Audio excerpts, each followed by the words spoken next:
I don't call it pride so much. I don't know that there is anything non-musically I am music. Check out more short videos at The Pride Piper on TikTok. Thanks for being here, you guys. We're here to talk about the sacrifice of Victor. And I saw this meme on Facebook that's going around. It's the one that says, in 40 years, not one sex scandal, not one drug charge, whatever, R. Kelly kind of stuff. Not one of anything. No whispers of anything bad going on at Paisley Park. And as I've discussed on the other videos, that is for a reason. Because the greater the cover, the greater the exposure. And that's what we're going to do, is expose the others. So thank you for being here. I'm going to try to make this real quick so that you can understand that the investigation is where the dirt is going to be. So the meme said that there's been no dirt in 40 years, but that's because it's all coming out in the investigation, as you guys know from being here at my channel. So check it out. On July 25th, an individual filed a Freedom of Information Act request for the information on the third party, Nelson Prince Rodgers. We've discussed before that that was returned with 97 pages blacked out or withheld, and the reason for the Justice Department doing that is this. Just so you can see, the 97 pages were withheld and 86 released, and then they checked the exemptions that they didn't have to disclose all the information. Though no crime was committed, the information should have been public, but it was not. And here's the reason they gave for that. Explanation of exemptions, a specifically authorized under criteria established by an executive order, you guys, to be kept secret in the interest of national defense or foreign policy. That's a really big deal. That means in the Freedom of Information Act, they blacked out or withheld the 97 pages due to an executive order from the president to be kept secret in the interest of national defense or foreign policy. Now let's find out what that has to do with the sacrifice of Victor, shall we?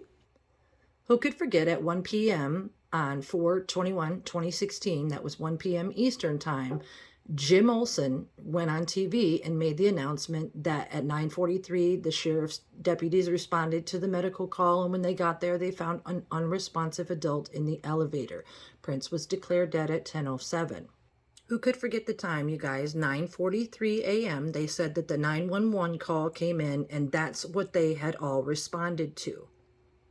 If you haven't seen the 911 call, it's 3 pages, very short and very silly. You can see right there on the 4th line, the caller says, "We have someone who is unconscious." And then he says, "We're at Prince's house."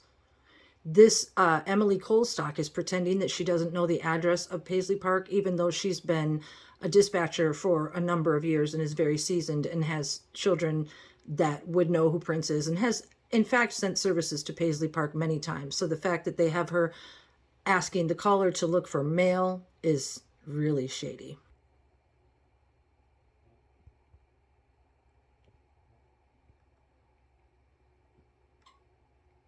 Now, even though the caller just said that the person was unconscious, right here at the top of the screen, a person who is unconscious, down here at the bottom, it says, okay, do we know how the person died? Now, what I'm getting at is this 911 call is sliced and diced, but I'm not done yet. Check this out. After they go on to confirm the mail, Emily says, "You're sure you're in Minneapolis?" Yeah, come on. Anyway, they do the address, and this is the important part. The ambulance is canceled. On page 3 of the 3-page 911 call, phone ringing, Shirley calls and says, they have a transfer for Paisley Park Studios, and then we have a person down, not breathing. After they were told the person was dead and unconscious, then they report we have a person down, not breathing. That's quite different from dead, don't you think? So then somebody by the name of Kaylee comes on the line and says, "Yeah, Kaylee, this is Shirley at Ridgeview. You can cancel anybody going to Audubon. Confirmed DOA." So right there, we have the Ridgeview EMT ambulances canceled, you guys. And you need to know that because it's very important going into the rest of this conversation. Cancel anybody going to Audubon. Confirmed DOA. Now, I want to talk to you guys about timing. If you're following the investigation, you know that it is alleged that Kirk Johnson And Meron Bakir picked up Andrew Kornfeld from the airport approximately 5:53, and they made phone calls to each other at 6:22. However, here at the top of the screen, what is reported is that Kirk, Meron, and allegedly Andrew, assuming because they said they had breakfast together, they go back to Paisley Park, and it's reported that Kirk Johnson called the kitchen and the bedroom phones, one at 7:49 and the next at 7:51. That's AM, you guys, okay? Though that's really important because down here, Schulenberg, and remember the timing, you guys, Schulenberg reports that he went into his office at 8:15 in the morning on 4/21/2016, and when he texted Kirk to see if he was still in town, Kirk responded, "I'm waiting for him, Prince, to wake up to give him something to take the edge off." Now, what that means is that though it's reported that Meron, Andrew, and Kirk got to Paisley Park at approximately 9 o'clock, here we have Kirk making the phone calls in-house at 7:49 and 7:51. And then, of course, Schulenberg testifying that he texted him at 8:15, they allege was AM, and that Kirk was with this Prince. Now, that would make complete sense with Detective Meyer saying on 4/21 at about 9 a.m. that he received a phone call from Sgt Bruenig, who said that he needed investigation assistance, and that Prince Rodgers with a D, Rodgers, was deceased. That's 9 a.m. and Prince Rodgers with a D is deceased. Okay, remember the 911 call didn't come until 9:43, and we just discussed who was with someone at 8:15. Okay? The next thing that they did was they were instructed to start a crime log for anybody entering and leaving the crime scene. And they settled on Hennepin County Sheriff's Office, and they made this report, which you can see I highlighted, was 4/21/2016 at 9:10 a.m., you guys. And that means that somebody was out there well before the 9:43 reported 911 call. I've discussed so much of the evidence on other videos that I'm trying to skim to keep this short. So I want to talk to you about what they report the body position was. This might be tough on some of you guys, but realize this is all just for show.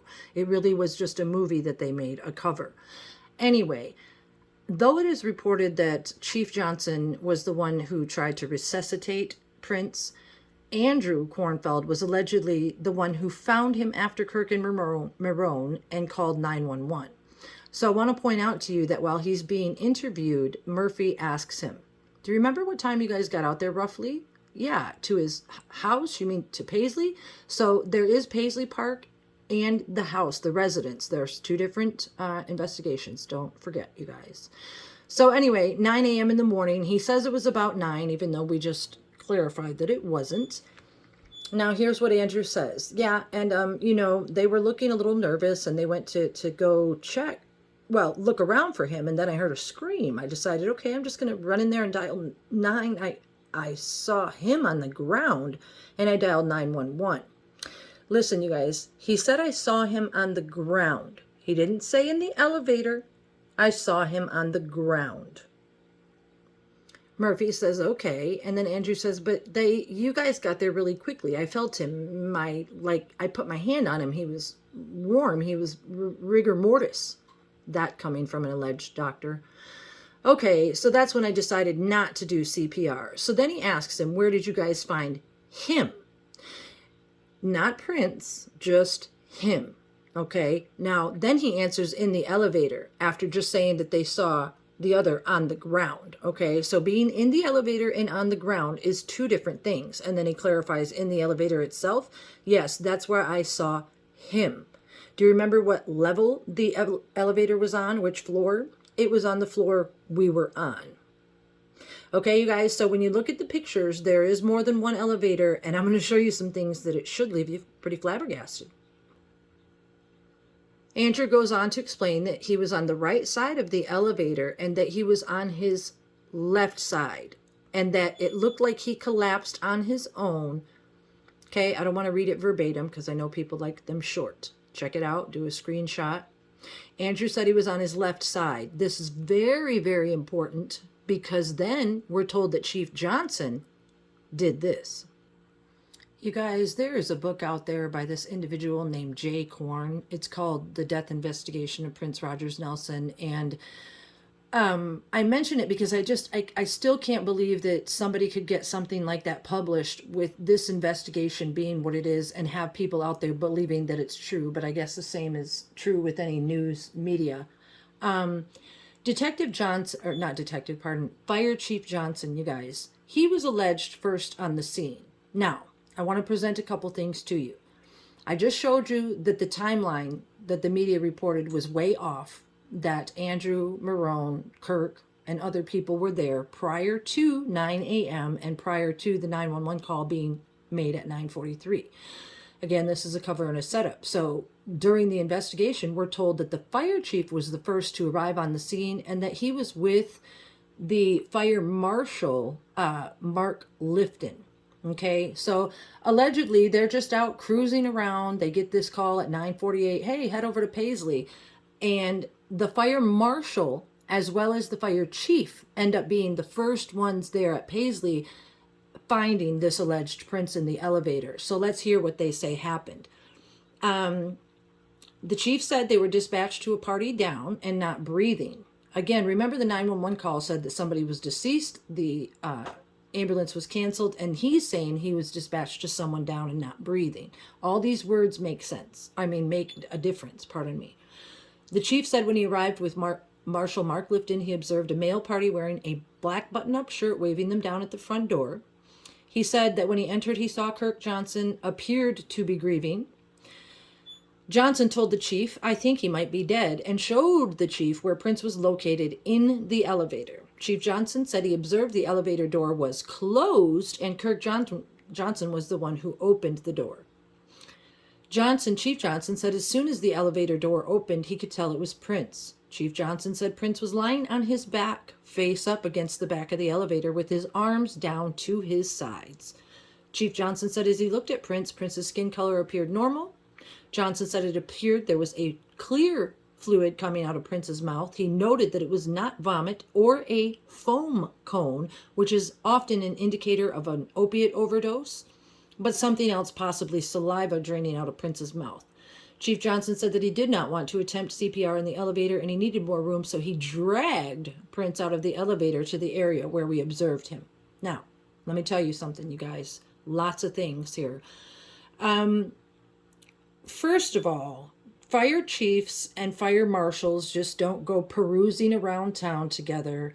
They were there because it was a plan. Now, also, because what I believe is that, if you guys watch my channel, you know that there is a real Prince Rodgers Nelson and a Prince clone, and at least one of the princes had locked themselves in the elevator. So anyway, the fact that Kirk Johnson, Andrew Kornfeld, and Meron were supposed to have found Prince, okay, and then called 911, and Andrew just said that Prince was on his left side in the elevator, then tell me why, when Chief Johnson and everybody got there, did Kirk Johnson have to open up the elevator door again and then have Prince laying on his back face up against the elevator with his arms down to his sides? And then notice the word dragged, okay? Chief Johnson said he noticed when he pulled Prince out of the elevator, Prince felt slightly rigid. Chief Johnson said Prince felt warm to the touch and he did not know if it was the radiant heat in the elevator or if Prince just stopped breathing, so he advised he began CPR. Chief Johnson said it wasn't long before Ridgeview paramedics arrived on scene and pronounced Prince deceased. Chief Johnson said the position Prince was in when we observed him was after they attempted CPR. It was not the position Chief Johnson found him in, and admittedly, normally he would not have moved the body if he thought he was deceased. Chief Johnson said the only reason he moved the body was because Prince felt warm. Chief Johnson did not remember a rug, but believed it could have been in the elevator when he pulled Prince out. Listen, I know these can be difficult to look at, but they're legs, and think of it like a movie. It's no worse than any video game. Now listen. Chief Johnson said he pulled Prince out from under his arms. He said in Jay Korn's book that he put one arm under each arm, and then pulled him out like that. and he did not remember a carpet. So you tell me why the investigations, TMZ, People Magazine, splashed this picture with him on the carpet all over the place. Because even Detective Hastings, who was there at the same time as Chief Johnson, said that he didn't remember a carpet because he noted that Prince's arm stayed in the same position as he was moved across the floor. Now, if somebody was being pulled on a carpet, you would not notice if their arm was in the same position, most likely. But he said as he was moved across the floor. So then, as they were making their scene, they put him on the carpet. Not only that, as evidence, they're continually showing the elevator with the rug in it and with the body on it. Elevator with the rug in it. And then here's the other elevator with no rug in it, but a rug outside the elevator. I believe this is the ground floor elevator based on my investigation. So that's just how shady they get with the carpet, non-carpet. I want to get back to the fact that Chief Johnson said that he did not know if it was the radiant heat in the elevator. Doesn't radiant heat come from fires and also all the, perhaps the, what do you call them, space heaters that were around the complex there? But the fact that he said that he thought Prince's body was warm, but it was rigid. He is a very seasoned officer. I think they said like 30 years or something like that. And you know when a body is dead or not. And then don't forget, you guys, Kirk Johnson said he was with him at 8:15. But not only that, Chris Gaither said that he had been dead since 3 a.m.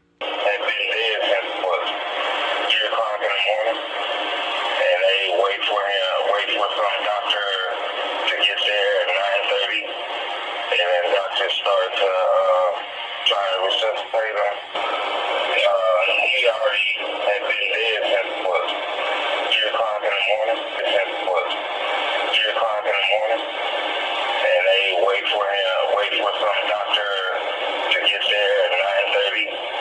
And then doctors start to try to resuscitate him. That's right. He had been dead since 3 a.m. That's what Chris Gaither said. And then they wait till 9:30 for some doctor to get there to start trying to resuscitate him. That would be Dr. Schulenburg, allegedly. That's what the texts point to between he and Kirk. But the fact is, I already showed you how they were texting at 8:15, and he said he was there with him waiting to give him something to take the edge off. Ambulances were canceled, don't forget. Kornfeld reported him on his left side, looked like he curled up and went to sleep. Then Kirk Johnson opened the elevator doors again, and Johnson saw Prince lying on his back, face up against the elevator with his arms down to his sides. You guys, the fact that Johnson noted loudly that the fluid coming out of Prince's mouth was not a foam cone is a big deal, because he was making it to not look like an opiate overdose by saying he thought it was saliva, okay? Because as you learn to listen to me, you're going to know that this was actually a suicide. And I think he then locked himself in the elevator, and then that's why the fire chief and marshal had to come, because they had to pry the elevator doors open. And then don't forget, they mentioned the radiant heat. And then also, Chief Johnson wanted to check for carbon monoxide in the basement. I always get that mixed up. Carbon dioxide. My bad. I skipped science class. Chief Johnson wanted to rule out the possibility of there being dangerous levels of carbon dioxide in the building. Chief Johnson said one of the firefighters had used a monitor and advised that the levels were safe. He wanted to check the levels in the parking garage. You guys, that's really, really important, because carbon dioxide, obviously, you know, if somebody wanted to commit suicide, they could use carbon dioxide. Like if you put yourself in a car and, you know, ran the thing, God forbid. The reason the fire chief probably wanted to check those levels is to make sure that isn't what had happened to this Prince that was in the elevator. So, yeah, here we go. Check out this too.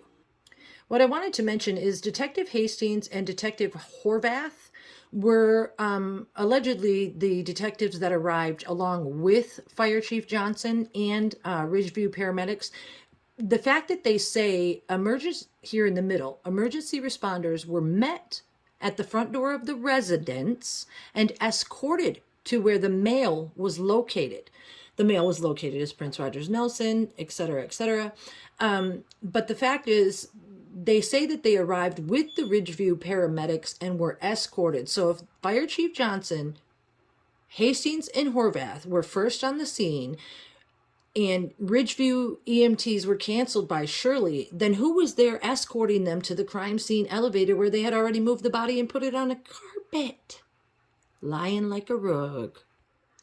Sensitive viewers, I'm sorry, but this is a movie and you need to think of it as such. Listen, when you're looking at these pictures, the reason they look so creepy and weird is because it's well, I can't say for certain, but this is my hypothesis anyway. Let me show you something. Don't be afraid to look. This prince here is wearing the Under Armour jacket. Do you see the black and white Under Armour logo there? Okay. The eyebrows are much, much darker, and the hair is different, but it's the Under Armour clothing that I want to bring your attention to because the detectives are going to give a breakdown of that in a second. Now, dark gray t-shirt underneath. Now over here, you can say, so what, he's just in a different position, but why would he be in a different position? First of all, new position, right? But it's a lighter gray shirt and a different jacket, and I'm going to read you the report, so check it out. At the top, this detective says that the prince was wearing a black Under Armour sweatshirt, which appeared to be cut. It says, I later learned EMS cut Prince's sweatshirt while conducting CPR. A gray t-shirt was under the black sweatshirt, black lounge pants, and ankle socks. But I want to refer you back to the fact that it said that the shirt was cut while they were conducting CPR. We get back to Chief Johnson for a minute because he was the alleged giver of CPR. Chief Johnson checked for a pulse and stated he could not feel a pulse.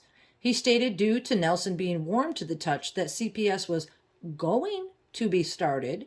Chief Johnson began chest compressions, and I was handed the automated external defibrillator by Horvath. As I was removing the pads and activating the AED, the Ridgeview paramedics, which Shirley canceled, entered the room saying there was obvious signs of rigor mortis and life-saving efforts could be stopped. So you can see that it was all a charade because even in Jay Korn's book, the writer writes that Chief Johnson announced loudly that he was going to start CPR and then maybe gave a chest compression or two to make it look good. But again, he is a seasoned officer, and I think they said a war vet, if I'm not mistaken, or something to that effect. He knows what a dead body feels like. Don't believe it.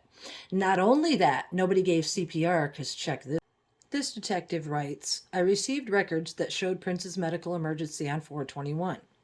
The paramedics checked a box on their form that showed Prince had vomit in his airway and his eyes were closed.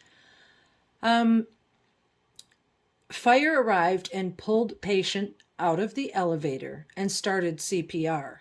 Upon our arrival, CPR in progress. Patient's limbs are stiff, arms bent, and unable to straighten. CPR stopped due to rigor mortis. Patient has vomit in mouth.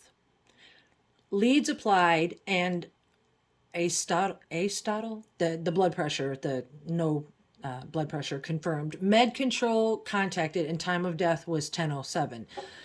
Then they confirmed the death as unwitnessed. Yeah, blah, blah, blah. What does that mean? Let's break it down, you guys. Now, Chief Johnson said that he did, like I said, it said that he did CPR and chest pumps, but then it was stopped due to rigor mortis, and he knows what a dead body feels like, and it was all for show. But you guys, a patient is not going to have vomit in their airway if someone has provided them CPR. That is a fact. It's the ABCs, airway, breathing, circulation when you're doing CPR, and a seasoned vet would know that, you guys. You can't pick up a body underneath each arm, pull it out of the elevator like Chief Johnson said he did, not on a carpet, and then lay it on the floor and pretend that with arms that are stiff and unable to straighten, which takes approximately 6 hours, nobody tried to save this dead body's life. Okay, I don't know whose body it was. You guys, save your tears because it's all just a media narrative. Okay? So back here to where it said that when they saw one of these princes, that the coat jacket had been cut so that they could administer CPR, well, then we would know that that's a lie. Let's proceed. I want to say something also, you guys, about med control being contacted. Med control is who you would call if you found somebody who had overdosed, whether it be a child on a product under the sink, God forbid, or somebody who had overdosed on fentanyl. You're going to call med control, and then they confirm the time of death as 10:07. And then you can see that the officer goes on to write that no AED was used and the death was unwitnessed. Unwitnessed death is a suicide. Okay? I want to get back to what I call the new position. Remember, Andrew first to find him said left side. Second to find him, Chief Johnson said he was face up against the back of the elevator, arms down to his sides. Then he's outside on the magic carpet wearing a Rasta style hat over his head, black Under Armour sweatshirt, which appeared to be cut, the black athletic pants, etc., etc. What's weird, you guys, is it says, upon closer examination, I observed purpling around the left side of Prince's face, which appeared to be lividity setting in. Let's talk about that for a minute. Lividity is like the purpling, like if he was laying on his left side, like Andrew said, then the blood would pool on that side of the face. So if there was purpling and lividity, that coincides with what Andrew had to say about Prince being on his left side. What is also very weird, you guys, is officer writes, I observed monitor-style pad on the inside of Prince's calves, above the ankles, and the inside of Prince's left wrist, which I was told came from the heart monitor EMS applied during life-saving measures. Aha! You guys, we just talked about how no CPR was performed, and it said that no AED was used. We just read that. Go back and rewind if you missed it. Also here, you guys, it says there was bruising around an injection site in his left forearm.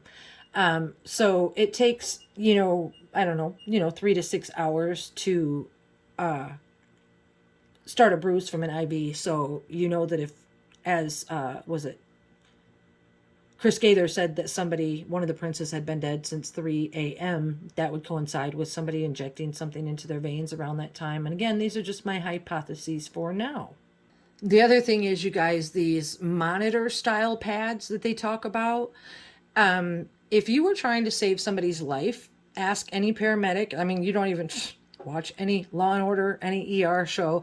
You don't put monitor style pads on the inside of calves above the ankles and the inside of someone's left wrist. You put them on the chest and side by the, to monitor the heart and stuff. You don't put them on the calves and ankles. So if you follow my videos, you know what I've talked about, plectrum, electrum, and electrocution, and various things being done to warm up bodies with space heaters and things like that. So I know it's morbid, but it's the truth, and we must talk about it.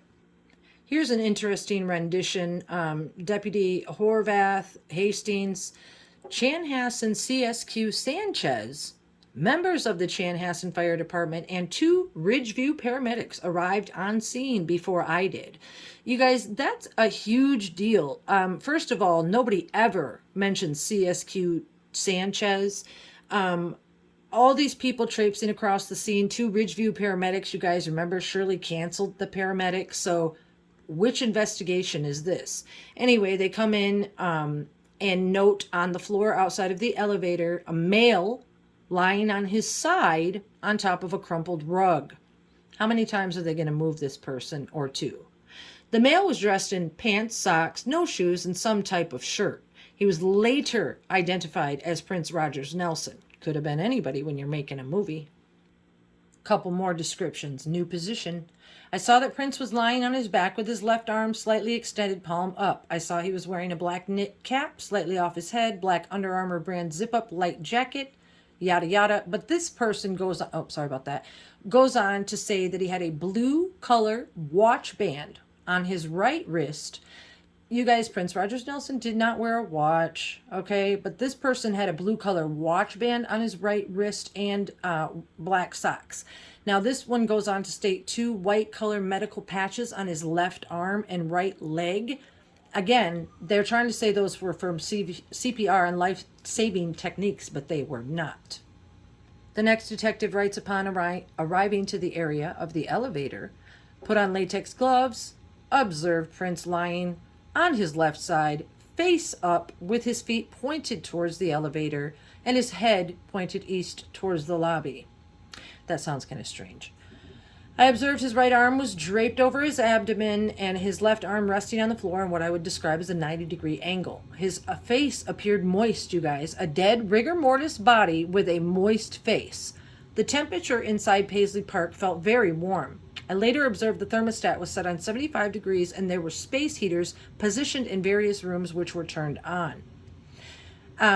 Again, Chief Johnson said that when he pulled Prince out of the elevator, Prince felt slightly rigid. He said he felt warm to the touch.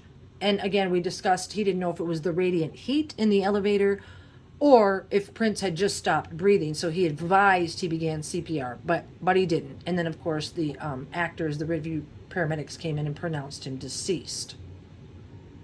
I keep mentioning suicide, and I know nobody wants to hear that, but they're going to start hearing it.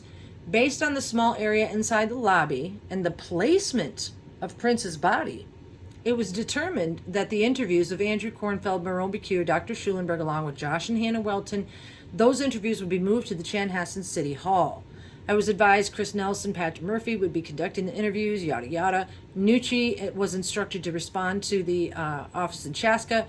The point is, you guys, they classified it there at the bottom, an unwitnessed death, okay? But check it out.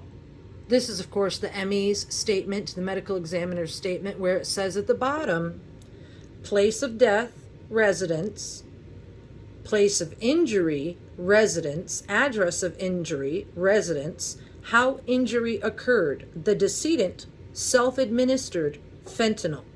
Now, a couple things, you guys. A suicide, if, you know, they're trying to hide something, can be classified in unwitnessed death, but how janky is that? They're not going to refer to it as an injury unless it was self-inflicted. So they can say that they investigated it as a crime, but they couldn't find out who had gotten the fentanyl for him, so they blamed the pills, yada, yada, yada. But the point is, the medical examiner's own statement says the decedent self-administered fentanyl. That, you guys, is suicide, okay? I'm not going to stay stuck on that. I'm going to make some other videos about it. Because Judith Hill and the investigators and a lot of other people, Chris Gaither and Theo London, they all have things to say about the ill-gotten fentanyl. Now also, you guys, on that, when Nucci arrived at 10:10, blah, blah, blah, she was requested, told that Prince Rodgers Nelson was found deceased in his recording studio residence. A detective isn't going to write that he was found deceased at the residence if they tried to do CPR and this and that, because they're going to say it was a male down or not breathing or whatever, but not found deceased. That's a highly contradictory statement, but it goes along with the earlier mentioned 8:15, 9 o'clock, 9:10 arrivals of Hennepin County Sheriff's Office and stuff like that. But let's continue. I want to talk to you guys about identity. It's super important. This is Hennepin County Sheriff's Office crime investigation, where they were contacted at 9:10 a.m. at the top of the screen. It was to assist other agency.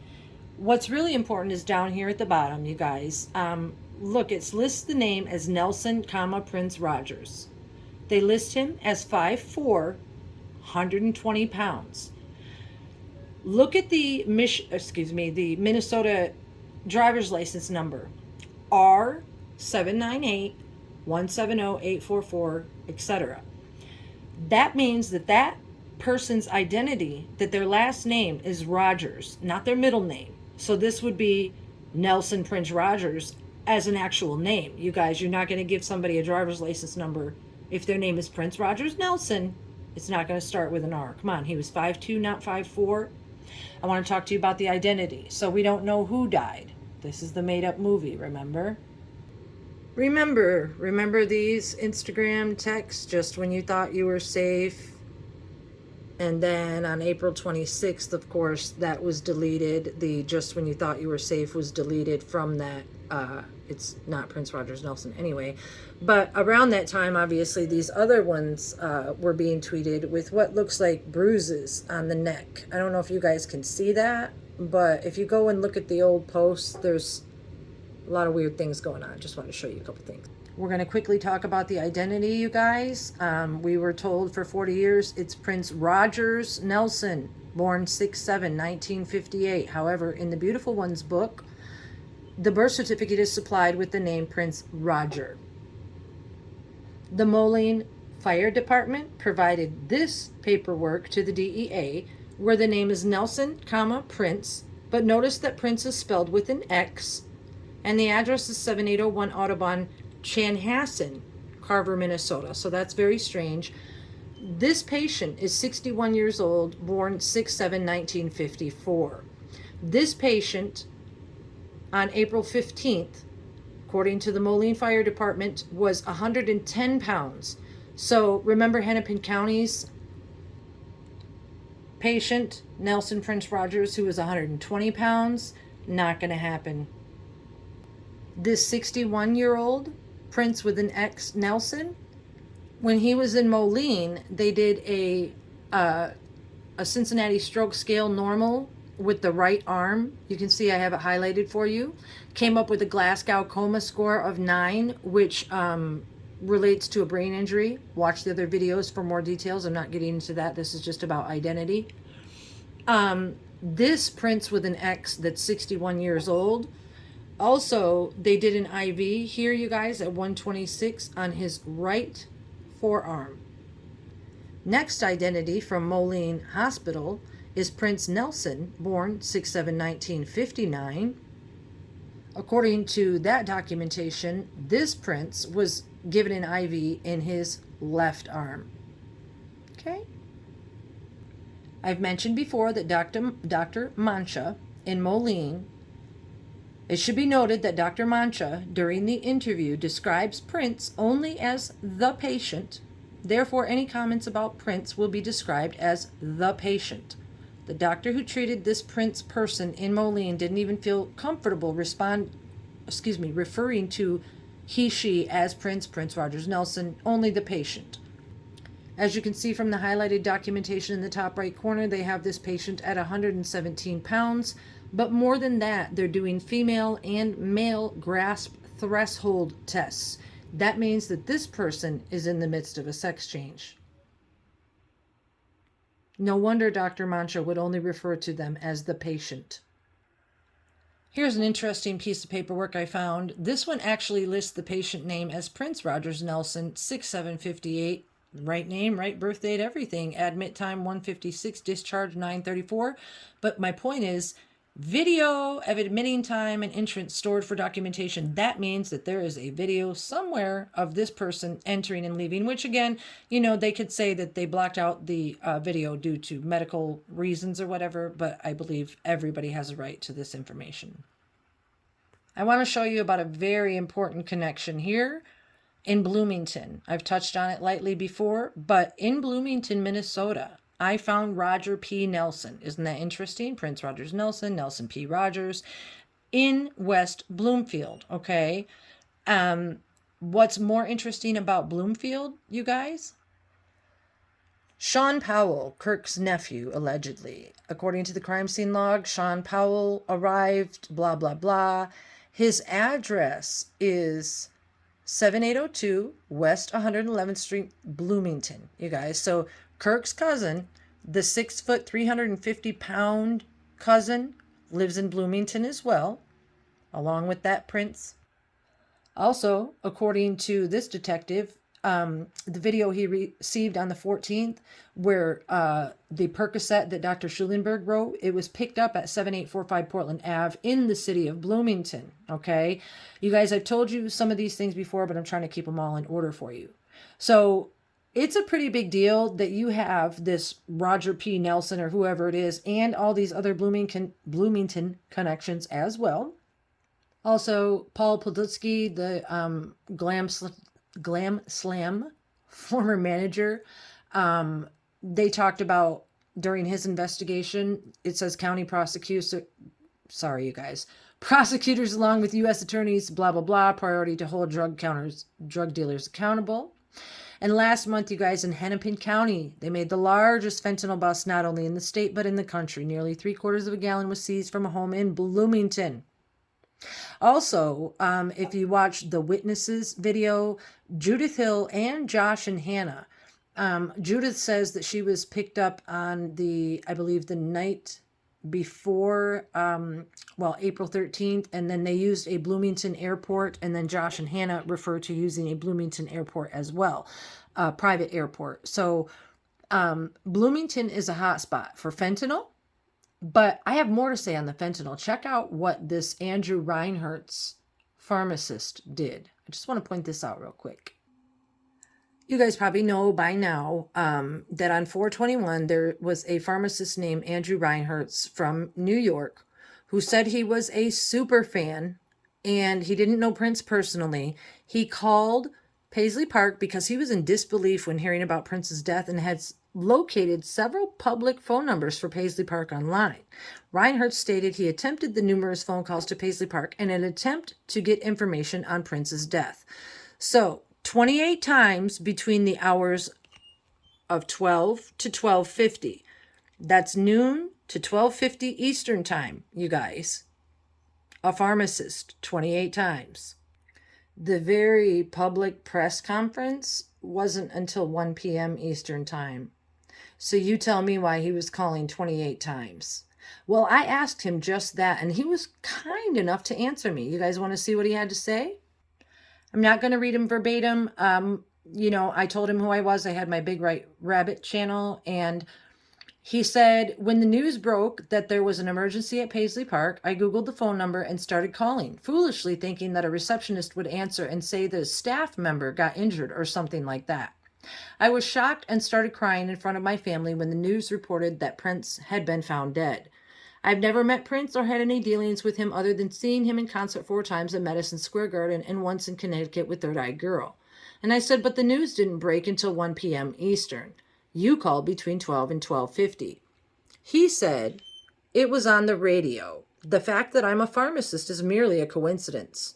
I liked Prince since I heard I Want to Be Your Lover for the first time driving over the Throgs Neck Bridge coming home from college. Skirt! Let's pause right there. He heard it on the radio at noon when it wasn't publicly announced until 1. No, I don't think so, but good try. I said, well, listen, I appreciate your response. It's almost verbatim what they put in the false media narrative. The truth is going to be told. If anybody can find it, it will be me. Trust and believe. If you don't know who I am, you will come to know. Do appreciate your response. However, I'm going to clarify what time the public announcement was made and double check my information before I make any public accusations. He went on to say, I've never done anything illegal to jeopardize my license. It's how I make a living to support my family. He went on to say, and working in an environment that is so highly regulated and scrutinized, I resent the innuendo. And I said, I understand the giants are watching, talking about the Merovingians. Giants. Gaia.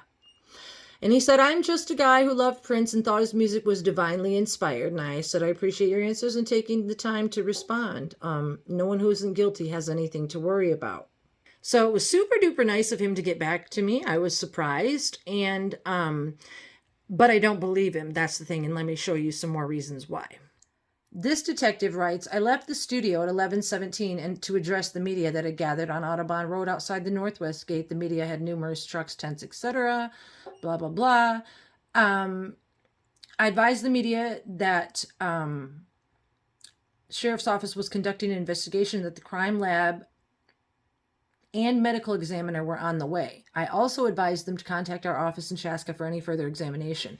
As I was walking away, one of the media stated something to the effect of, the medical examiner and crime lab, so there has been a fatality? I responded, yes. Now, you guys, that was at 11:17 before the announcement was made. You might not be familiar with this text that I dug up. It's from Zach Myers or Z Myers Official. I don't know who that is, but this was posted on 4/21 at 11:37 a.m., which would have been shortly after the detective went and addressed the so-called media. Hearing terrible news from a very inside source that Prince has passed. Could that inside source have been Andrew? And then this person goes on to write, you know nothing. And then they write, it's confirmed now. Any questions? So the inside source could have been anybody. However, let's look at this. Andrew Reinhardt's keeps the Yorktown Heights, New York address. Let me block that off. Sorry. It's right there where the red dot is. My computer won't fit the whole thing, but the other red dot is right at the bottom. To 16th West 16th Street. And guess whose address that is? Howard Kornfeld. So Howard Kornfeld and Andrew Reinhardt's, look at you guys, they're a straight shot from one another. See the map? So Howard A. Kornfeld keeps an address of 16 West 16th, New York, New York. And that's where Andrew Reinhardt's is from, New York as well. And then again, there's the map. They're a straight shot, hour and 25 minutes from each other, you guys. Isn't that interesting? And you guys know, good old Howard Kornfeld, alleged recovery without walls physician who couldn't make it and sent his, well, one of his sons, Andrew. Go watch the Andrew Kornfeld video. There are 2 Andrews. Anyway, this is Andrew Kornfeld being interviewed by Patrick Murphy, and he says, and just so that I understand, when you reference your dad, is your dad a doctor at the facility? And Andrew says, yeah, so this is my dad right there. Oh, okay, so Howard Kornfeld. Yeah, he never talked to Prince.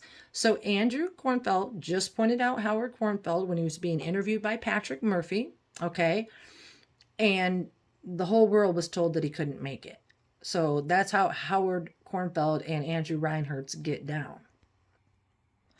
So you guys, all my videos that tell you, I told you in my life after life situation that I didn't remember until 10 years later, which is now, that all this stuff was going to happen. So I'm trying to put these clues together the best that I can. The Freedom of Information Act request being an executive order against foreign policy, the time announcements, the body positions, the bodyguard saying that he had been dead since 3 a.m. with the doctor being called at 9:30. You got Schulenberg arriving on scene at 9:30. You got Howard Kornfeld being ID'd on scene. Pardon me. And the identities that are all who are they? Who died? Who committed suicide? You guys, I know it's a lot to take in, but it's true. The suicide was put in place so that the alleged media hype would become public information and we would be forced and able to sift through it so that the creator can show himself for who he truly is. It's all part of the plan. Please believe it. Sorry about my shoddy handiwork, you guys. I have a 19-year-old son, tech genius, but I tell you what, I'm getting way better. I'm way better than I was in the beginning. I'm way calmer. I'm trying to get the information to you in smaller doses so you can take it in and share the videos with your friends and hopefully be encouraged to come back and watch more videos. I know I never really tell the whole story in one video, but that day will come because I'm still discovering too. I have the life after death experience from July 20th, 2010. I didn't remember anything about it until April of 2020. It comes in small doses, you guys, and I have a lot to say. So please come back and enjoy as many videos as you can. Share them with your friends. Have happy holidays. Holy days, that is. Love you. Peace.